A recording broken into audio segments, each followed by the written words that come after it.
My name is Sabrina Gevaert. I'm an illustrator. I am Brazilian, but currently I work and live in London. And I have been a full-time illustrator for 3 years now, since first moving to London. My background is in fashion. I worked 10 plus years as a print designer.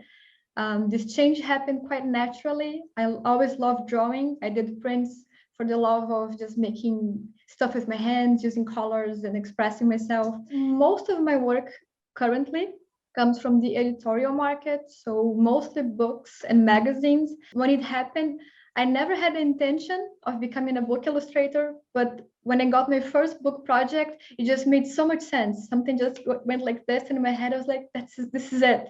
I really found myself. It was really magical. It was really special. Having an international workshop is a very brave thing to do, and it's incredibly cool and very really a part of the school, just saying, well, this is your time, use it well, but do it your own way. I think this is a very special thing to do, and it creates a very deep connection between the teachers, the students, and the school.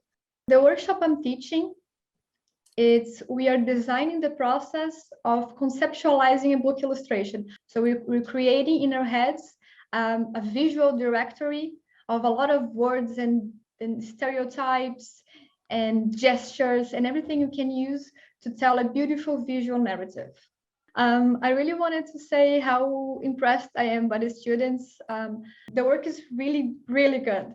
I mean, I've been surprised in all of the best ways. They are very applied to what they do. They're really talented, and yeah, it's been really rewarding. I think the most important thing to have in mind when you're starting a career is to have your own point of view. It's not going to be easy to achieve that. It won't come in a day. It's by working on yourself and by putting the work, by reading and drawing and really exploring who you are, that you can put into the words something that works.